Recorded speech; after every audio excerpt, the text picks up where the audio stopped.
Part 1. My name's Ethan Miller, and for most of my adult life, I thought I had the golden ticket of marriage. You know, the kind that everyone else looks at and says, wow, those two are perfect together. And for a while, I believed it too. I met Jessica at a college party back when my hairline hadn't even considered retreating. She was that girl who walked into a room and every other conversation suddenly became background noise. Blonde hair, blue eyes, and a smile that made you forget how broke you were. She had this infectious energy about her, the kind that made people gravitate toward her without even trying. We clicked fast. Like, call her the next day and not even play it cool fast. We went from coffee dates to movie marathons to finishing each other's sentences in what felt like record time. By the time we were 25, I was down on one knee in the exact spot where we had our first date, some greasy diner off Main Street that had the best burgers I've ever tasted. Jessica said yes, of course. And just like that, we were off to the races. We bought a cozy 2-story house with a big backyard and a porch that practically begged for lazy Sunday mornings with coffee and the paper. Jessica decorated every room with this effortless style, like she was born to do it. Everything she touched seemed to turn vibrant and welcoming. We had friends over constantly, barbecues, game nights, even the occasional holiday dinner when travel plans didn't pan out. Our home was filled with laughter, good food, and conversations that went on late into the night. I landed a solid job as an architect, grinding away to make my mark in the industry. Jessica? She was a teacher, working with kids, shaping the minds of tomorrow. She loved her job, and it showed. I'd catch her grading papers with this little smile on her face, like she genuinely enjoyed helping those kids succeed. We'd spend our evenings swapping stories about our days, sharing the small triumphs and the occasional frustration. Weekends were our thing. We'd take off for the beach, hike trails just outside the city, or even just wander through farmers markets looking for some new dish Jessica wanted to try cooking. It was like we had this unspoken agreement to make the most of every moment we had together. We built traditions, little routines that became the glue holding everything together. Every Christmas, we'd take trips up to a cabin Jessica's parents owned upstate. Hot cocoa, snowball fights, and cozying up by the fire with a blanket wrapped around us. It felt like something out of a movie. Those perfect moments you always wish you could bottle up and keep forever. We'd wake up to frost on the windows and the smell of coffee drifting through the air. I'd sit on the porch with a steaming mug and just soak it all in. Jessica had this knack for turning the mundane into something special. Movie nights at home weren't just movie nights. They were popcorn, blankets, and quoting our favorite lines back and forth like it was a ritual. Grocery shopping wasn't a chore. It was a chance to argue over which ice cream flavor to get and end up with both. Everything with her felt easy, like we were living in our own little world. We traveled when we could, both of us loving the thrill of exploring new places. Whether it was a fancy hotel in New York or a rundown cabin on a lake, it never mattered. What mattered was that we were together. Jessica had this adventurous spirit that pulled me out of my comfort zone and made me feel alive. She'd plan spontaneous weekend trips, dragging me along to art galleries, street festivals, or just hidden spots only she could find. Friends would joke about how we were relationship goals. And I secretly wore that compliment like a badge of honor. We weren't perfect, but we were perfect for each other. At least, that's how it felt. For years, I believed I was the luckiest guy alive. Our life was built on trust, laughter, and this unwavering sense that we were better together. Jessica's enthusiasm for life, her kindness, her creativity, it all made me feel like I'd struck gold. Every day felt like an adventure. Life was good. No, life was great, and I wouldn't have traded it for anything. Part 2. Looking back, I couldn't pinpoint the exact moment when things started to feel off. It was more like a gradual shift, the kind you don't notice until you're already miles away from where you thought you were. It started small. Little things that I brushed off as Jessica just being Jessica. She'd get home later than usual from work, talking about some school project or meeting that ran long. Nothing unusual, really. She was dedicated to her job, and I respected that. But the late nights started to pile up, stretching from the occasional inconvenience to a new routine. The texts became shorter. The calls during my lunch breaks became less frequent. I told myself it was just life getting busy, both of us caught up in our own worlds. But the feeling of connection we once had, the kind where you finish each other's sentences and know exactly what the other person is thinking, started to feel distant. Jessica seemed distracted. I'd catch her zoning out during conversations, her gaze fixed on something a million miles away. When I'd ask her about it, she'd smile and brush it off. Just tired, she'd say, or, I've got a lot on my plate right now. I wanted to believe her. And I did, for a while. We all go through phases where work or life in general becomes overwhelming. I figured this was just one of those times. She'd bounce back, I told myself. She always did. But then there were the weekends. The weekends that used to be ours. Hiking, road trips, lazy mornings spent tangled up on the couch binge-watching whatever show we were obsessed with. Slowly, those plans started to fall apart. I've got to catch up on work, she'd say, or I promised a coworker I'd help them out with a project. Reasonable explanations, but they started to feel like a pattern. A gradual pulling away. One night, I decided to go all out and make her favorite dinner. I spent hours prepping, chopping fresh vegetables, marinating the steak just the way she liked it, medium rare with garlic and rosemary. I even baked a batch of those chocolate lava cakes she couldn't resist, the kind with the gooey centers that practically melt on the plate. The kitchen smelled amazing, the air thick with spices and rich, buttery aromas. I set the table with our nicest plates, lit a couple of candles, and put on her favorite playlist. Soft jazz hummed through the air, the kind of music we used to dance to in our living room on random Tuesday nights. I poured her a glass of that overpriced wine she liked to splurge on, Merlot with some French name I could never pronounce. When she finally came home, her hair slightly damp like she'd taken a quick shower somewhere before coming back. Her smile was tired, and when she saw the dinner I'd laid out, her expression flickered with something I couldn't quite place. "This looks amazing," she said, but her voice lacked the usual enthusiasm. She picked at her plate, barely eating, and when I asked if something was wrong, she just shook her head.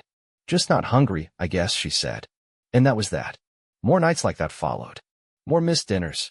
More half-hearted conversations that felt like going through the motions. I tried to make excuses for it, stress, work, maybe even my own paranoia creeping in where it didn't belong. I started paying closer attention. To her mood, to the way her phone always seemed to be face down on the table when we were together. To the way she'd step outside to take calls that she'd once casually answered right in front of me. I told myself I was being ridiculous. That I was reading too much into things that probably had simple explanations. Jessica had always been an independent person. She valued her space, her time alone. It was one of the things I admired about her. But the feeling wouldn't go away. That low hum of unease that settled into my bones and refused to leave. There were moments when she'd catch me looking at her, studying her like I was trying to solve some complicated puzzle. And she'd smile, reach out to squeeze my hand, and tell me I was overthinking things. Maybe she was right. Maybe I was. But maybe I wasn't. I didn't want to confront her. I didn't want to come across as paranoid or clingy. So I kept it all bottled up, hoping that whatever was causing the distance between us would work itself out. I started trying harder to be the perfect husband. Planning dates, surprising her with little gifts, even giving her space when she seemed overwhelmed. But no matter what I did, things just felt off. It was like trying to hold sand in my hands. The harder I gripped, the more it seemed to slip away. I'd lie awake some nights, my thoughts running wild with possibilities. Maybe she was just stressed, maybe it was something at work, or maybe it was me. But no matter how many explanations I came up with, none of them felt right. I found myself going out of my way to make her happy, thinking maybe I was the problem. I'd plan weekend getaways, just the two of us. But she'd often cancel at the last minute, citing exhaustion or some new obligation. It stung, but I pushed those feelings down, convincing myself it was just a phase. After all, every relationship goes through rough patches. This was just ours. At least, that's what I tried to convince myself of as the days turned into weeks, and the weeks into months. Part 3. I wish I could say the truth hit me like a lightning bolt. Something sudden and obvious that couldn't be ignored. But the reality was messier, full of subtle signs that painted a picture I didn't want to see. It started with her clothes. Jessica had always been meticulous about her appearance, but something changed. She'd come home from work or late-night outings, her hair neatly styled, makeup refreshed. At first, I brushed it off. She cared about looking good, and that was fine. But one night, when she slipped into bed beside me, I noticed it. A smell that wasn't mine. Faint, but unmistakable. A musky cologne clinging to her clothes, one I'd never smelled before. I tried to ignore it, to rationalize it away. Maybe she hugged a friend or brushed past someone at work. But the scent lingered, haunting me long after she had fallen asleep. The more I noticed, the harder it became to deny. Jessica would return home, her blouse slightly wrinkled, her lipstick freshly applied. I'd ask about her day, and her answers would be vague, almost rehearsed. Then there were the unexplained absences. Nights where she'd claim she was staying late to help a coworker with some project, or social events she insisted I wouldn't enjoy, so I shouldn't bother coming along. I trusted her. I had always trusted her. But the doubt gnawed at me like a splinter lodged too deep to pull out. One night, I tried to surprise her. She had mentioned staying late for a faculty meeting, so I decided to swing by with dinner from her favorite Thai place. The kind of spontaneous gesture she used to love. The school was dark when I arrived. No cars in the parking lot, no lights shining from the windows. I called her, my heart thudding against my ribs, but she didn't pick up. I left a message, then another, before finally giving up and driving home with the food cooling in the passenger seat.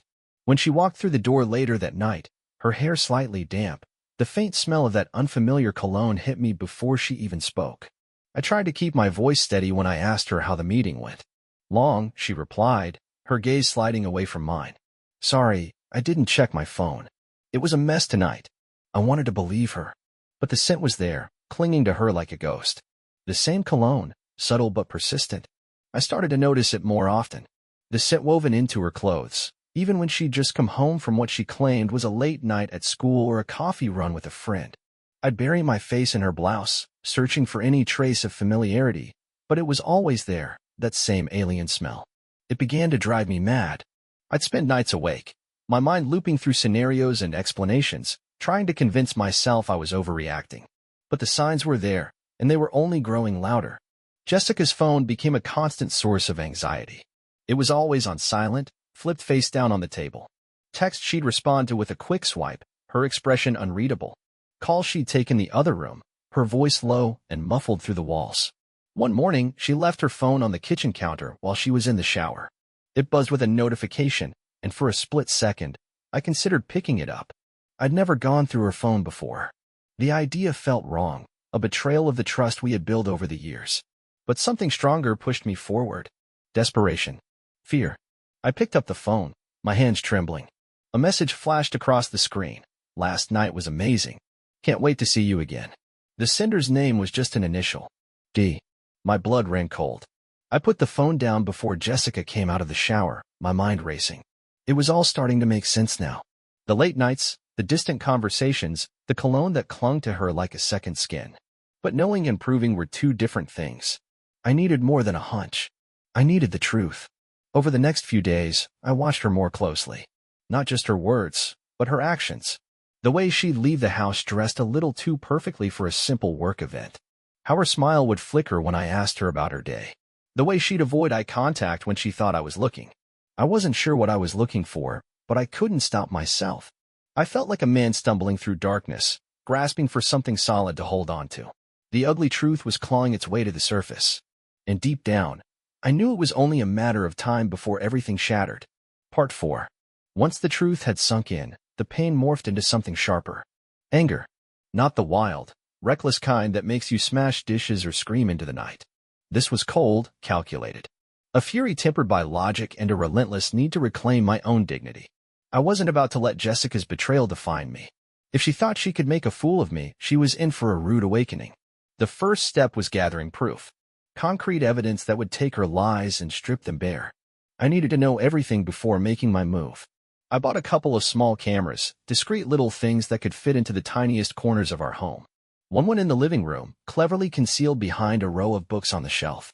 Another in the kitchen, angled just right to capture the table where she spent so many of her hushed phone calls. The third went in the bedroom. That one hurt the most.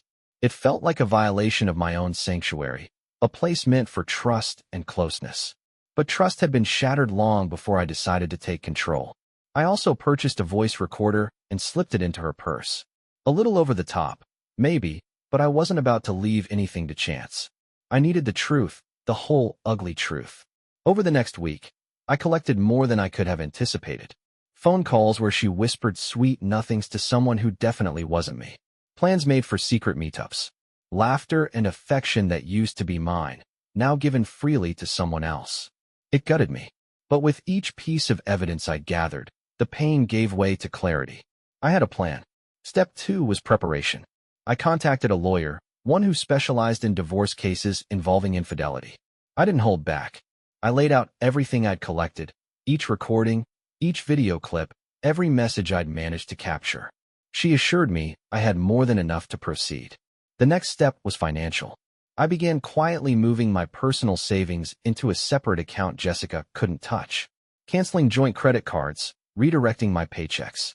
I made sure that if things went south, I wouldn't be left high and dry. I also started documenting everything. Every late night she claimed to be working, every event she supposedly attended alone.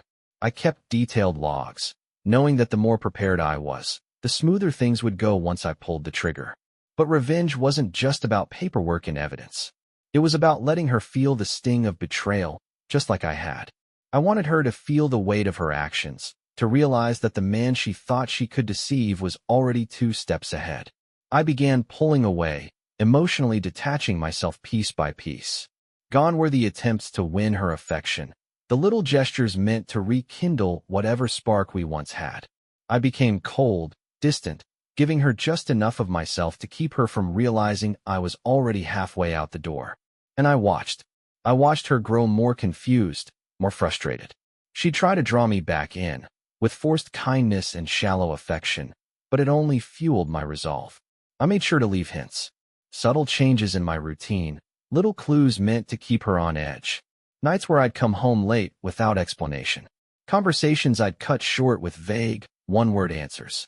The same treatment she'd given me now served back to her. But the real blow would come later. I was patient. I wanted everything to be perfect before I made my move.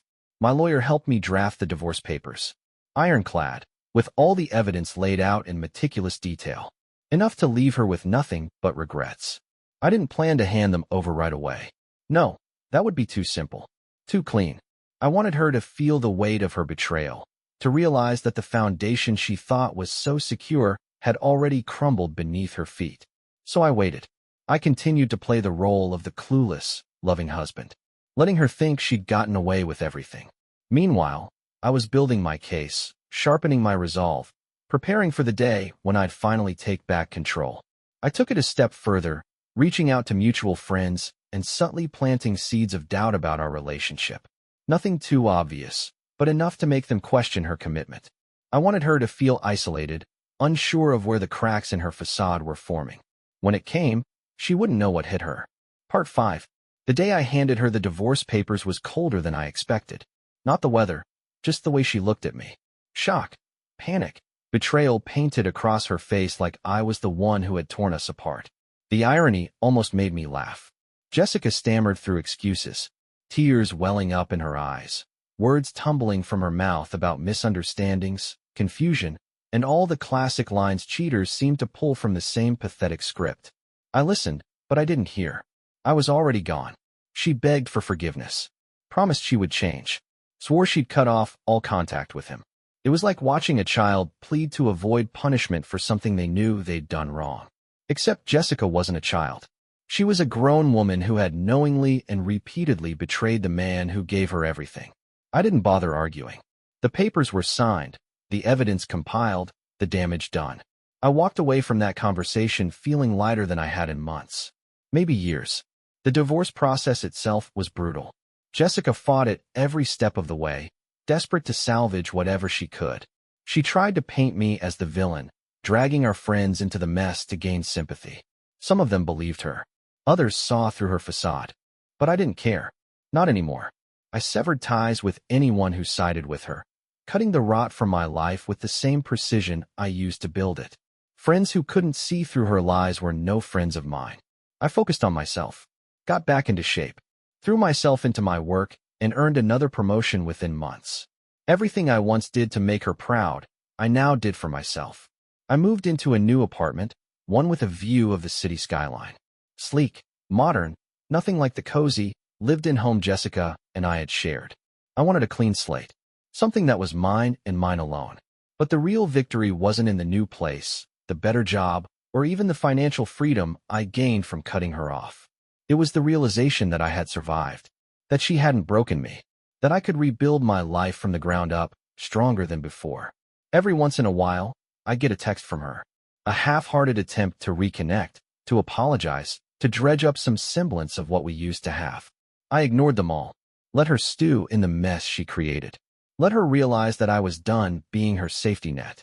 She tried showing up at my apartment once, banging on the door at midnight, sobbing and pleading for me to talk to her. I stood on the other side of the door, my hand resting on the doorknob, but I never opened it. Her voice cracked and broke as she begged for forgiveness. I didn't feel anger. I didn't feel pity. I felt nothing. That was the day I knew I had truly moved on. Rebuilding wasn't easy. There were days where the loneliness crept in, whispering doubts I had to beat back with sheer willpower. But with each passing day, I grew stronger. My work thrived. My social life flourished. I even met new people, though I kept them at arm's length, unwilling to risk getting burned again. It took time. Healing always does. But piece by piece, I put myself back together. Months later, I heard through mutual acquaintances that Jessica's life had spiraled. The affair that had torn us apart fizzled out. She bounced between meaningless flings, chasing happiness in all the wrong places. I felt nothing for her. Not even satisfaction. Just indifference. I had built something better from the ashes she left behind. A life that belonged to me and no one else. And I wasn't looking back. The end.